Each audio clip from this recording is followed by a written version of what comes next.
ก็ขอแจ้งให้บรรดาท่านทราบเกี่ยวกับการแพร่ระบาดของพยาธิโควิด -19 อยู่แขวงพวกเฮากันสิว่าอยู่ในทั่วประเทศก็คือได้ยินข่าวหั่นแหละก็เริ่มตั้งแต่ท้ายปี 2019 เพิ่นจังเอิ้นโควิด -19 แต่ว่าอยู่แขวงพวกเฮานี่เริ่มระบาดแล้วมันอยู่ในกลางเดือนหนึ่งปี 2020จะมีคนต่างประเทศใกล้เคียงนี้เดินทางมาผ่านเพื่อสิกลับคืนบ้านแต่ว่าพวกเขากวดแล้วมีเสื้อแล้วก็เอามาปิ้นปัวจากนั้นก็พากันตะลุมบอลร่วมแหงร่วมใจกันสกัดกันก็สงบไปจนฮอดกลางเดือน4ปี 2021นี้ด้นได้จึงคอยมีการระบาดของนางติน่าหั่นอยู่แขวงเฮาก็เดือดร้อนพอสมควรแต่ก็ยังบ่ทันมีผู้ติดเชื้อจนมาฮอดกลางเดือน8ผ่านมาจึงมีคนแขวงบ่อแก้วว่าในนั้นแหละติดเชื้อแล้วก็ยังบ่ฮู้ว่าตัวติดยังมาซักส่วนเอาคนแขวงพวกเฮาหั่นอยู่เมืองรองแดอยู่เมืองน้ำทาแดไปส่งสการพี่น้องอยู่หลวงพระบางกลับมาก็จังฮู้ว่าติดเชื้อซัวฮู้นี่มันประชาชนแขวงพวกเฮานี่ติดบักหลายๆแล้วระยะวันที่20เดือน8ผ่านมาจังว่าปุ่มลุ่มกันใส่แก้ไขเปิดสโมสรแขวงหั่นให้เขามาปัวอยู่หั่นแต่ละครอบครัวก็เอาไปส่งอาหารการกินก็แก้ไขกันไปก็สงบจึงได้เปิดเรียนวันที่1เดือน10แต่ว่ามันถึกวันเสาร์วันอาทิตย์และช่วงวันที่4พี่จึงได้เรียนอยู่ทางเบื้องบ่อเตนสภัทมีโซเฟอร์รถมาแต่ต่างแขวง4คนก็นำเอาเสื้อของวายุเวียงจันทร์อยู่หลวงพระบางอยู่แขวงอื่นมันระบาดแห้งได้ยามต้นเดือน10นำเอาเสื้อมาแพร่อยู่บ่อเตนหันและจำนวนหนึ่งคนไทยบ้านรับคำก็ไปเฮ็ดขับรถอยู่หันก็มายามเมียสิเกิดลูกเที่ยวไปเที่ยวมาบาดว่าผู้เกี่ยวติดเสื้อแล้วล่ะมาปิดบังอีกว่าตัวเองหันมาแต่เดือน7พุ่นมื้อต่อมาเมียเพิ่นติดตืมแล้วพวกเฮาล่ะตีราคาว่าโอ้คันเราติดนับแต่วันที่เราเข้าไปหันระยะเรามาอยู่เฮือนคันแม่นเรามาเดือน7ก็สิบ่มีปัญหาก็ตีราคาแนวนั้นที่จริงล่ะตีราคาผิดพลาดเพราะเราปิดบังเด้สุดท้ายตกมื้ออื่นมาเมียเราติดเมียเราจึงมาไขความลับ ว่าผัวเฮานี่มาตลอดว่าในนั้น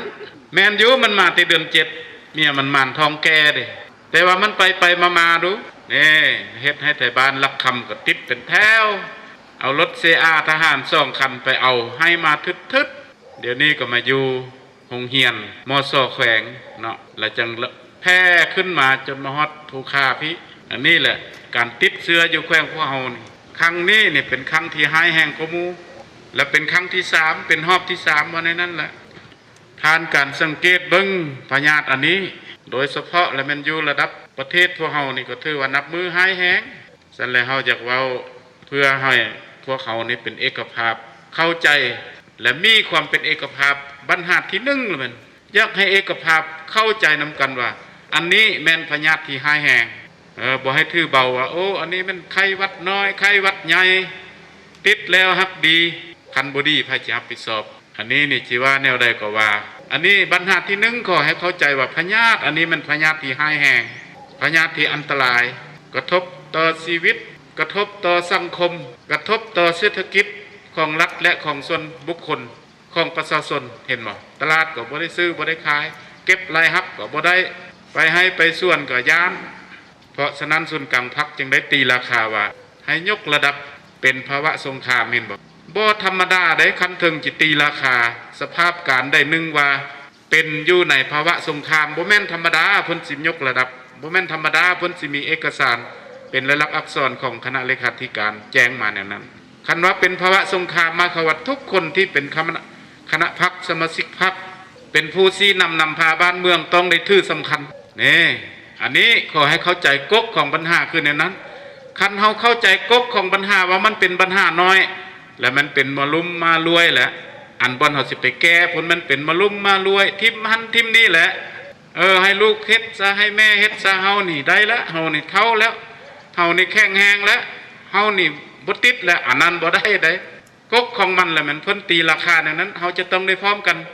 มีสติพร้อมกันถือสำคัญพร้อมกันยกสูงวิธีป้องกันบัดนี้มันอันตรายต่อชีวิตบัดนี้อันที่1นี่อันตรายที่สุดแล้วมันต่อผู้ที่บ่ทันได้สักยาครบ2เข็มอันนี้มันต่อผู้ที่บ่ทันได้สักยา2เข็มนี่อันตรายหลายบรรดาสหายขอให้เข้าใจ กลุ่มที่2ก็เป็นกลุ่มที่มีพยาธิคือเฮาฮู้แหละได้ยินทุกมื้ออันนี้กลุ่มที่มีพยาธิหรือว่าเขาเอิ้นโรคประจำตัวผู้เจ็บผู้ป่วยแล้วป่วยอันบ่ดีจักเทื่อนะกลุ่มที่3ก็ผู้เฒ่าผู้แก่พนักงานหลักแรงผู้มีคุณงามความดีผู้อายุสูงว่าซั่นซะไป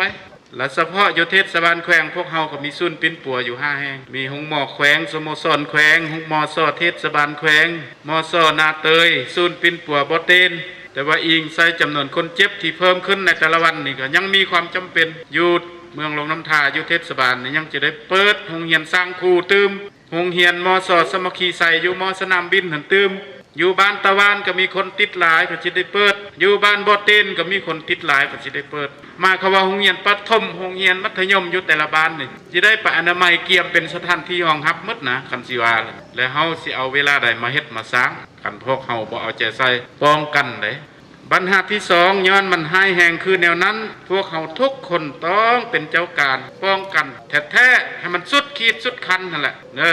คันว่าทื่อมันเป็นศัตรูและต้องเอาใจใส่ป้องกันแท้ๆอันนี้แหละเขาเอิ้นว่ามิตรอันใดเป็นมิตรอันใดเป็นศัตรูอันนี้มันศัตรูนัมเบอร์1อีกระยะนี้นี่นะกันซั่นนี่มันหายแหงคือดังกล่าวนี่เฮาคิดว่าวิธีเดียวมีแต่พวกเฮาพร้อมกันป้องกันให้มันสุดขีดเพื่อเฮ็ดให้จำนวนผู้ติดเชื้อลดลงในแต่ละวันแต่ว่าจะเฮ็ดแนวใดการสิเฮ็ดแนวใดอันนี้แหละมันข้าพเจ้าก็ได้มีบทเรียนได้คนได้คว้าออกมาก็มีคำแนะนำจำนวนหนึ่งอันที่1นี่สำคัญกว่าหมู่นี่แต่ว่าเฮ็ดได้ง่ายที่สุดถ้าว่าประชาชนถ้าว่าพนักงานทหารตำรวจพวกเฮาร่วมแรงร่วมใจกันได้เพิ่นเอิ้นว่าวิธีที่สมาชิกครอบครัวแต่ละครอบครัวต้องบ่ออกจากเรือนก็เท่านั้นนึงนะอันนี้เป็นวิธีที่รับประกันกับหมู่มาครับว่างดออกจากเรือน7มื้อมันก็สิลดพรผู้ติดเชื้อบ่แม่นธรรมดาสมมุติว่าผู้ติดเชื้ออยู่นี้ซั่นนี่10คนไปหาก็มันได้10คนโลดได้คันว่าไผฮักอยู่เฮือนไผเฮือนมันหม้อนี้ผู้เดียวเฮาไปปิ้นปัวมันก็ง่ายคันว่า10คน20คนไปกินเลี้ยงน่ะมันก็แบ่งให้20คนโลดมันบ่ได้ประหยัดปานนั้นมันบ่ได้คิดที่จักน้อยนะอันแพ้เสื้ออันนี้นะเห็นบ่คันเฮาบ่ไปหามันแล้วมันก็จบนะเพราะฉะนั้นอันนี้เพิ่นยืนยันว่าเป็นวิธีที่มีประสิทธิผลกว่าหมู่บอกลูกเด็กเล็กแดงลูกเล็กเด็กแดงว่าบ่ให้ไปลิ้นนำพ่อแม่เด้อยังนำพ่อเฒ่านำพ่อปู่เด้อนำป้านำลุงเด้อได้บ่ตั้งแต่เดี๋ยวนี้เป็นต้นไปนี่แต่ละบ้านนี่เฮาจิประกาศแนวนั้นได้บ่มันก็บ่ยากหลายอยู่เฮือนไผเฮือนมันอยู่ห่างกันประมาณ 5-6 เมตรมันก็จบกันแล้วสิเฮ็ดได้บ่ของสำนี้เฮาก็ตีราคาว่ามันบ่ต้องได้ใช้งบประมาณอีหยังอันสิอยู่เฮือนนั่นมันแม่นเฮือนเฮาแล้วบัดนี้ถ้ามีความจำเป็นจะออกไปเฮ็ดเวียกอยู่ให้อยู่สวนยางพาราอยู่สวนอยู่นาอยู่หนองปลาอีหยังก็แล้วแต่คันเฮาหักกำกับแต่เฉพาะสมาชิกครอบครัวเฮาน่ะ5คน6คนนั่นน่ะไปนำกันของเฮายังบ่ทันติดเด้ไปนำกันอยู่นำกันแต่เฉพาะคนเฮือนเฮา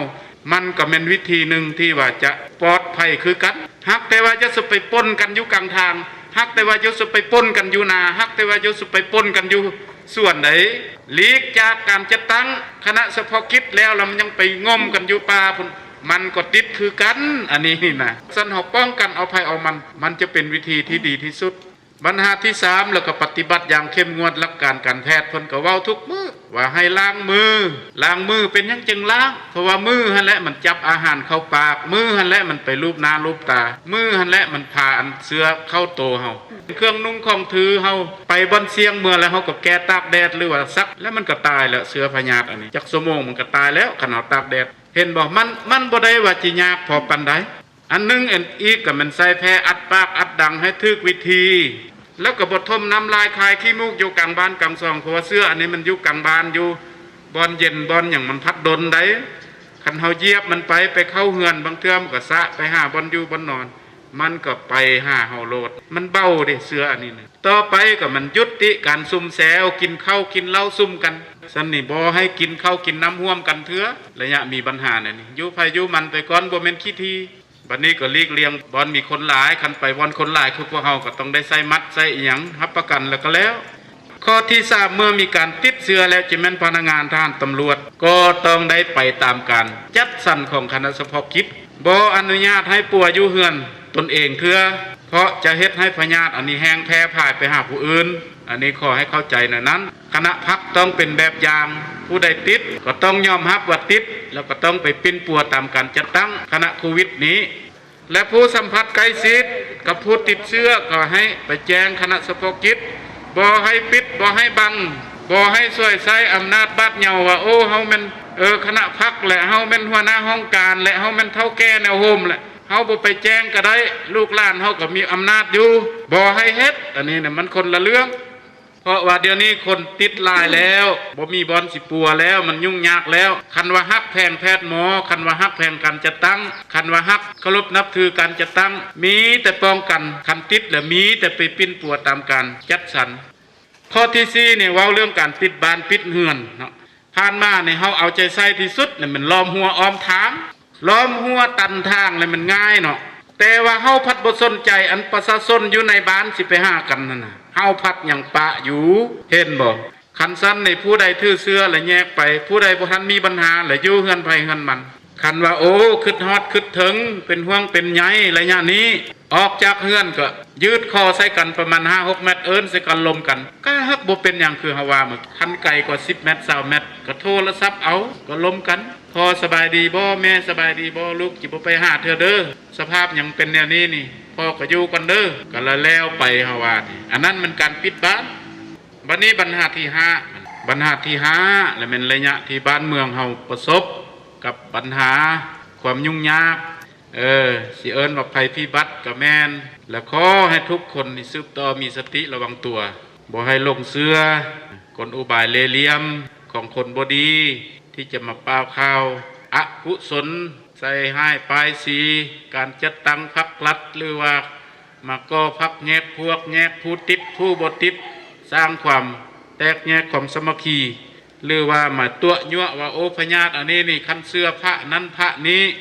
และมันสิคอยดีเองอันนั้นก็ขอให้พิจารณาดีๆและเวลาพวกท่านแต่งกันลงไปแต่ละบ้านก็ขอให้เว้านำประชาชนระยะนี้อย่าสบไปคิดแนวนั้นหรือว่าไปลงเฟซลงข่าวไปหาผู้นั้นผู้นี้เว้าแท้มาฮอดระยะนี้แล้วลงไป10 เทื่อก็บ่ได้หยังก็มีแต่การนำคมแขวงของเมืองเฮานี่แหละมีแต่การร่วมไม้ร่วมมือของประชาชนนี่แหละจังสิให้ตัวเลขอันนี้ลดลง